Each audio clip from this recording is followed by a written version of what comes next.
The soft sound of cloth rustling wakes me from a dreamless sleep.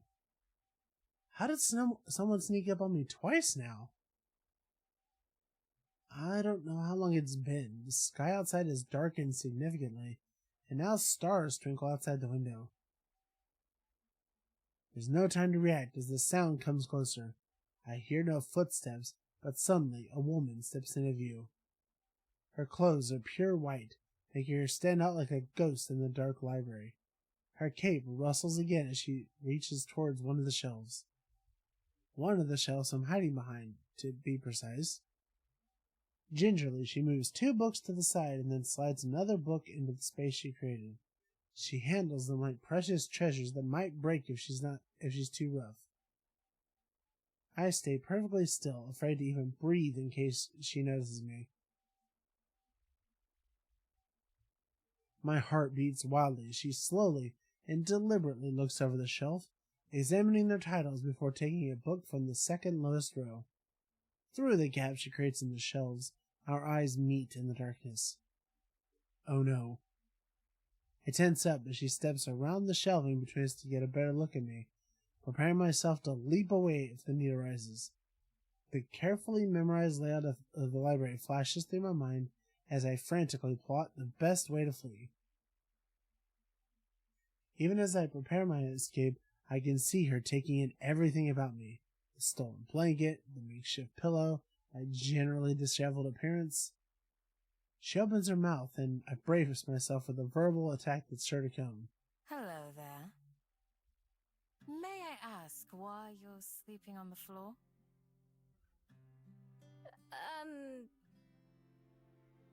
Doesn't matter what I say, just distract her enough to get away. I don't have anywhere else to sleep. I thought so. She leans down and offers me a hand. I look at it warily.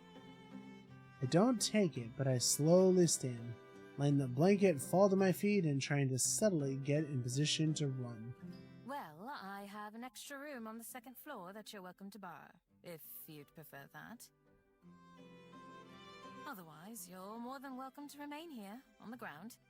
I apologize for waking you. With a smile, the oddly calm woman steps away and busies herself organizing another row of books. She probably expects me to let my guard down and take her offer. I'm just a stranger, someone who broke into her library. There's no reason for her to treat me kindly. My years of experience, and there are plenty of those, tell me it's a trap. Thanks, but no thanks. I'll just be going, actually. Sorry to bother you like this. I hurried past her, shoulders tense as I expect her to grab me or try to stop me. She doesn't, though. One time I glance back, she's watching me with a strange expression that I don't recognize. When I get outside and away from the library, I breathe a sigh of relief. Whew, that was close. I'm not falling for that one again. The last time I let someone feel sorry for me and accepted a place to stay, I woke up to them trying to empty my wallet. I may be a thief, but at least I do it honestly.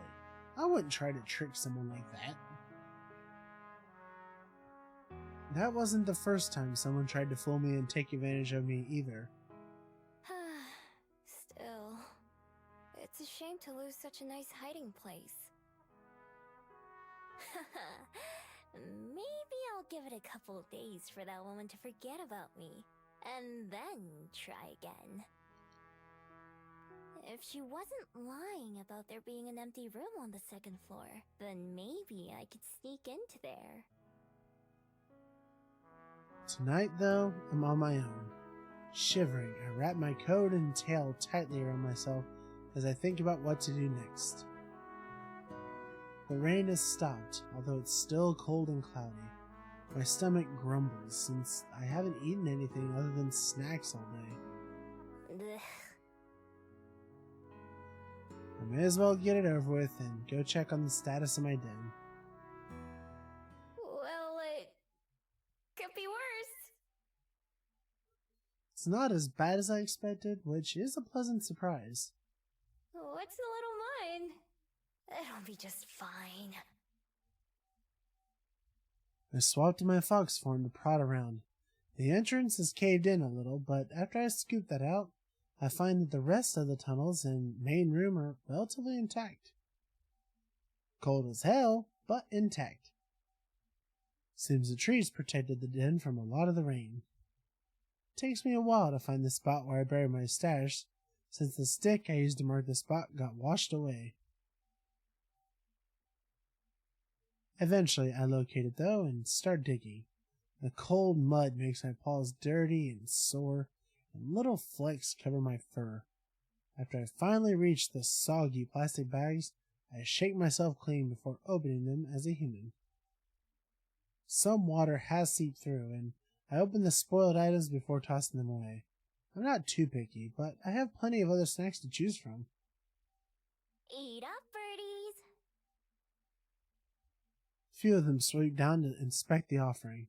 I scarf down a quick meal of cookies and unwarmed soup, along with some cold water from the stream. At least the water is satisfying. Then, even though I just woke up from a nap not too long ago, I shift back into my fox form to crawl into my den and curl up. I'm sure it'll be a while before I fall asleep, but I don't feel like going back into town. I've had enough excitement for one day. This isn't all that bad.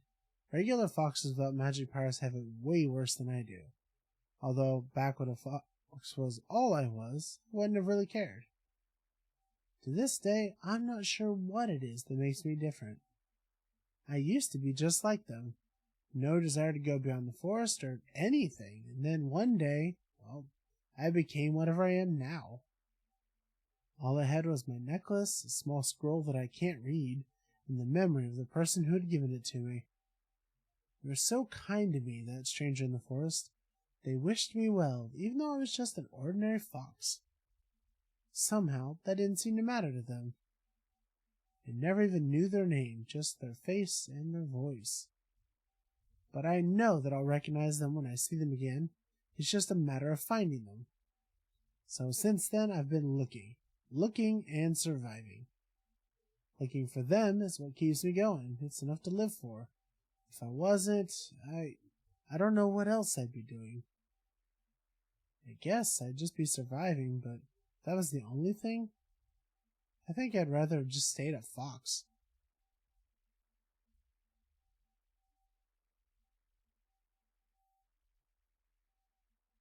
Standing outside my den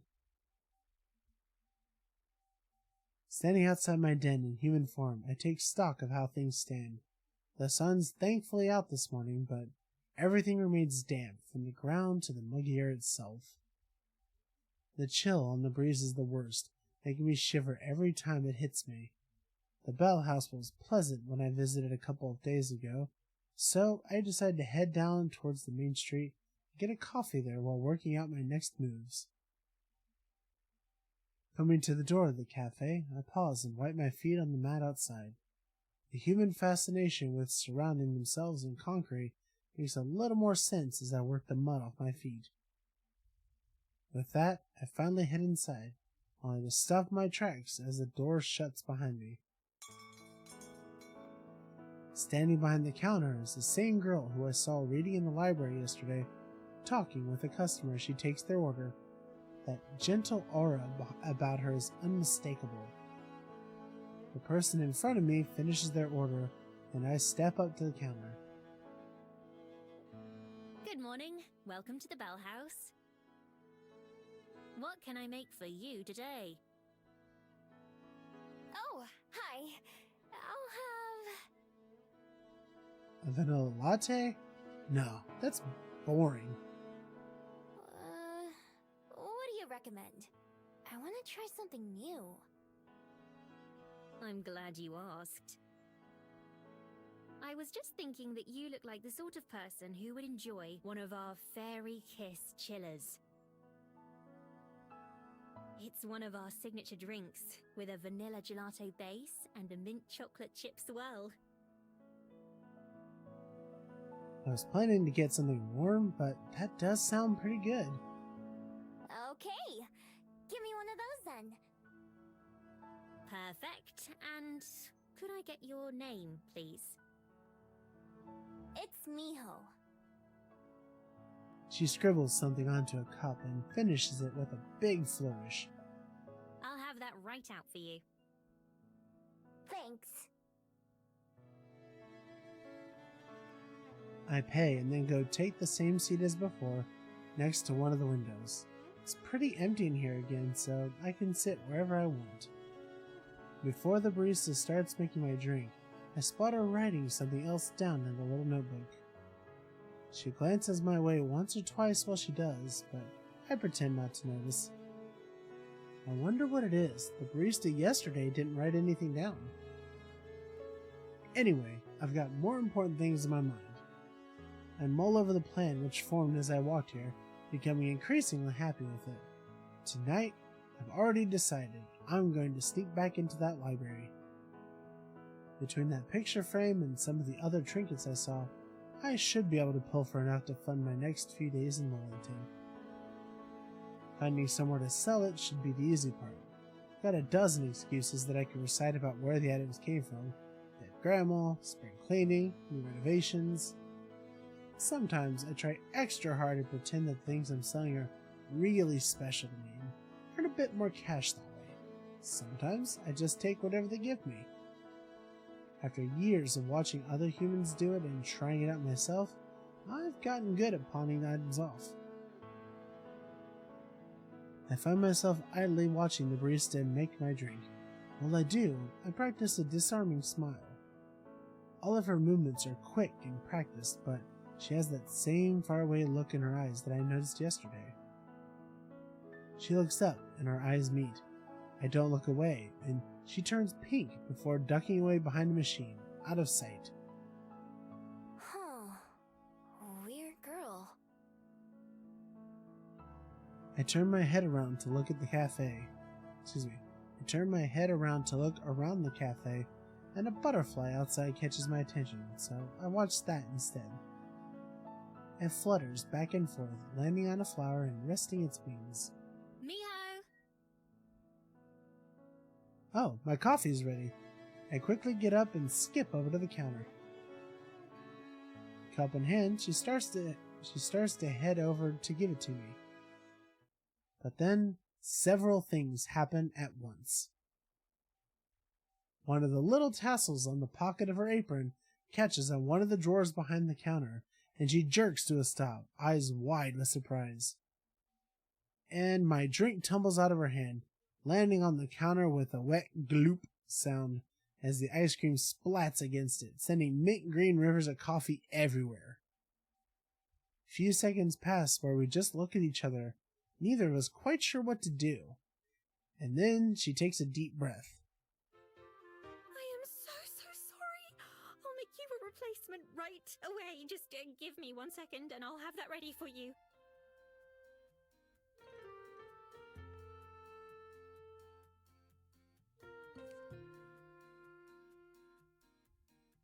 Her words spill out faster than the beverage, making it hard to even understand what she's saying.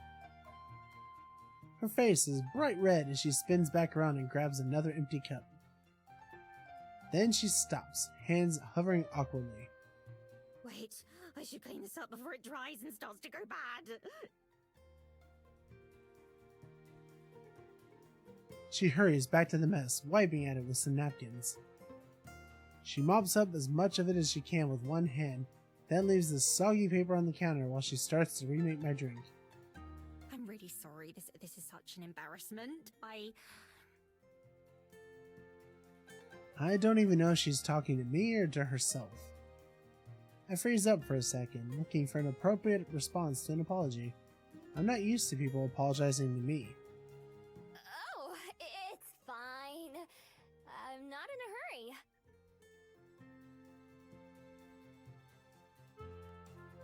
Instead, I just sit back down at one of the tables and watch.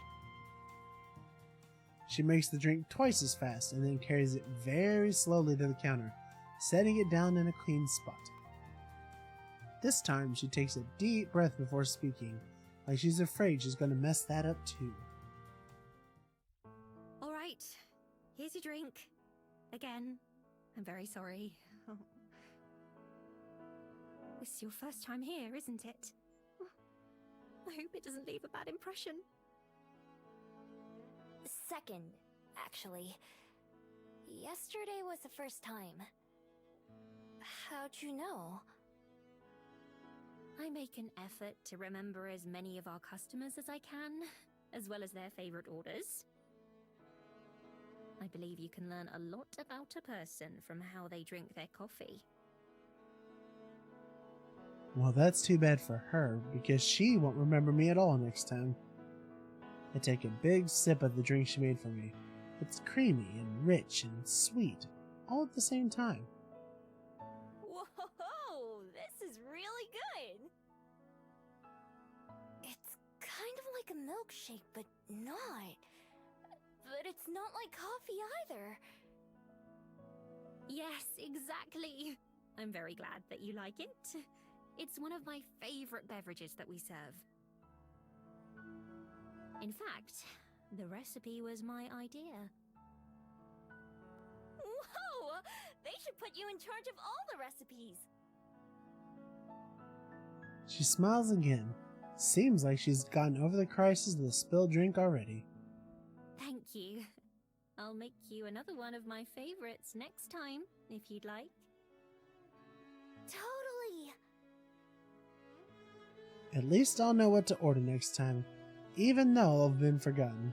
I'm already thinking this place is my go-to coffee shop, especially since it's a convenient area. With tasty drinks and cute baristas, I don't have a reason to go anywhere else. A knocking sound from the employee area gets both our attention. Hey, Aspen, can you set another batch of croissants? Oh, sure. I'll be right there. She calls back over her shoulder and then looks back at me briefly. Have a nice day, Miho. You too! With a wave, she gathers the trash from the cleanup and throws that away before disappearing into the back. So her name is Aspen. That's a pretty name. I'll have to try and remember that. Getting up from my seat, I decide to head back outside for some fresh air. Sipping my fairy kiss chiller as I go, I head out the door and onto the increasingly busy main street. I already know my plans for tonight, but I've still got some time to kill before then. What should I do?